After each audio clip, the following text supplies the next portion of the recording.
নমস্কার বন্ধুরা, আমি সুমন আর আমরা দেখছেন my garden Santiniketan. My garden Santiniketan চ্যানেলে সবাইকে স্বাগত। আমাদের শীতের মরশুমে যে সমস্ত সিজন চারাগুলি রোপণ করব, তার জন্য যে বিশেষ অর্থাৎ মাটি তৈরি করতে হয়, সে মাটিটা কিন্তু আমরা আজকে তৈরি করে নেব এবং কীভাবে তৈরি করব সেটা আপনাদের পুরো প্রসেসটা আমি দেখাবো এবং কি কি খাবার দেবো মাটিতে এবং খাবার দিলে এই গাছ ভালো করে বৃদ্ধি পাবে এবং একবার খাবার দেওয়ার পর গাছকে প্রতিস্থাপন করে নেব। তারপরে তো আমরা আদার্স খাবার দেবো। প্রথম রোপণ করতে গেলে করার আগে কিন্তু মাটিটাকে ঠিকঠাক তৈরি করতে হবে। তাই প্রথম কথা হচ্ছে এই মাটিটা তৈরি করতে গেলে আমাদের যে খাবারটি দেবো সেটা হচ্ছে মিক্স খাবার, যেটা হচ্ছে শিংকুচু, নিমখোল, বাদাম খোল, হাড় গুঁড়ো এবং কিছুটা সুপার ফসফেট এবং লেদার মিল এবং অনুখাদ্য, এই মিক্সে তৈরি করে আমরা খাবারটা তৈরি করে নিয়েছি এবং এই খাবারটি আমরা মাটিতে দেবো এবং মাটিতে দিলে সমস্ত গাছ, অর্থাৎ শীতের যে সমস্ত সিজন ফ্লাওয়ারগুলো আছে, এটি বলুন ডালিয়া বলুন, পিটুনিয়া বলুন, ইনকা বলুন, গাঁদা, ইনকা, ভারবিনা, ভেনেস্তা, সমস্ত রকম গাছ কিন্তু আমরা এখান থেকে এই মাটি থেকেই লাগাতে পারবো। তাই এই মাটিটা এমনভাবে তৈরি করা হচ্ছে আমাদের যে সমস্ত গাছ এখান থেকে প্রতিস্থাপন করতে পারবো এই মাটিতে। তাই মাটিতে ভালো করে মাখিয়ে নিতে হবে এবং মাখিয়ে নিয়ে মাটিটাকে তৈরি করে নিতে হবে। তার সঙ্গে একটু ফাঙ্গিসাইড পাউডার দিয়ে দিতে হবে, তাতে ফাঙ্গাস আক্রান্ত হবে না। এবং মাটিটা খুব ভালো করে মাখিয়ে নিয়ে কিছুদিন রাখার পর কিন্তু গাছটাকে আমাদের প্রতিস্থাপন করতে হবে। তাহলে কী হবে, মাটির সঙ্গে যে মিক্স একটা হয়ে যাবে এবং তার সঙ্গে সঙ্গে মাটিগুলো শুধু লক্ষ্য রাখতে হবে যে খুব গুঁড়ো যেন না হয়ে যায় এবং খুব মোটা যেন না থাকে, মোটামুটি মিডিয়াম টাইপের একদম। এরকম দেখতেই পাচ্ছেন যে মাটিটা কীভাবে করা হয়েছে। খুব গুঁড়ো হয়ে গেলে গাছটি বসে যাবে এবং আবার খুব বড় হয়ে গেলেও খুব অসুবিধা হবে। তাই মোটামুটি খুব গুঁড়ো করবেন না, মাটিটা এরকম দানা দানা থাকবে সেরকমভাবে মাটিটাকে প্রস্তুতি করে নিন।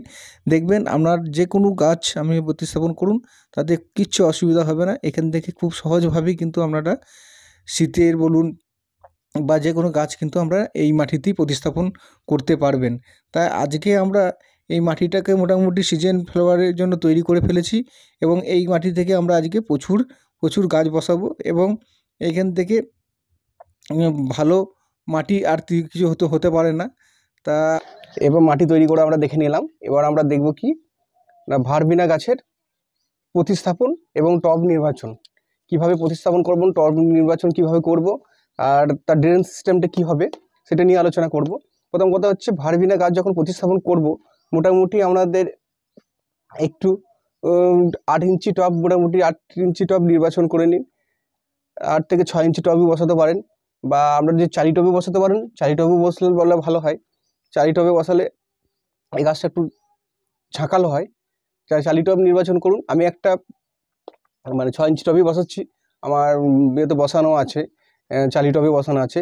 তাই মোটামুটি আপনাদের এরকম টব নির্বাচন করুন এবং টব নির্বাচন করে আমাদের ড্রেন সিস্টেমটা কিন্তু ঠিকঠাক তৈরি করতে হবে। কীভাবে তৈরি করতে হবে না, খোলাংকুচি, যদি খোলাংকুচি না থাকে ঘেঁষে যদি না থাকে বালি, দুটা ডানা যেগুলো হয় সেই দানাগুলো দিয়ে ভালো করে তৈরি করে নিন ড্রেনটাকে তৈরি করার পর মাটিটা দিয়ে দিন। তাহলে তাতে কী হবে, প্রচুর জল যখন দেবেন এক্সট্রা ড্রেন সিস্টেম হয় তো কিন্তু সেখান থেকে বেরিয়ে চলে যাবে জলটা, বাকি জলটা যেটুকু নেওয়ার গাছ নিয়ে নেবে, বাকি জলটা কিন্তু বেরিয়ে চলে যাবে। এরপর যেটা হচ্ছে চারা যখন নার্সারি থেকে এই ধরনের চারাগুলো নিয়ে আসবেন, নিয়ে আসার পর কিন্তু একটা ওয়েদার থেকে নিয়ে এসে যখন আপনার নিজেদের ওয়েদারে নিয়ে আসবেন, তখন কিন্তু গাছটাকে কিছুদিন বালিতে হালকা করে রেখে দেবেন। তাতে কি হয় দেখুন, রেখে দেওয়ার ফলে আমি 4 দিন রেখেছি, 4-5 দিন, দেখুন তাতে এর মধ্যে রুট বেরিতে শুরু করে দিয়েছে সাইড থেকে। তাহলে গাছটা কী হবে, আর মরবে না। এবং সবথেকে ব্যাপার হচ্ছে বার করা, অনেকেই জানেন না, ঠুকে ভেঙে দিলে এটা ভেঙে যায়। এটা সবথেকে ব্যাপার হচ্ছে এরকম করে ঠুকে নেবেন বা হাতে আঙুল করে ঠুকে বার করে নেবেন। তার জন্য কী করতে হবে, এটাকে একটু জল কম দিতে হবে, খুব ভিজে রাখলে হবে না। এবার দেখুন আস্তে আস্তে বেরিয়ে যাচ্ছে, দেখুন কত সুন্দর বেরিয়ে গেছে এবং কত সুন্দর রুট হয়ে গেছে দেখুন। এবার কী করতে হবে, আপনাদেরকে গাছটাকে মাঝ বরাবর প্রতিস্থাপন করতে হবে।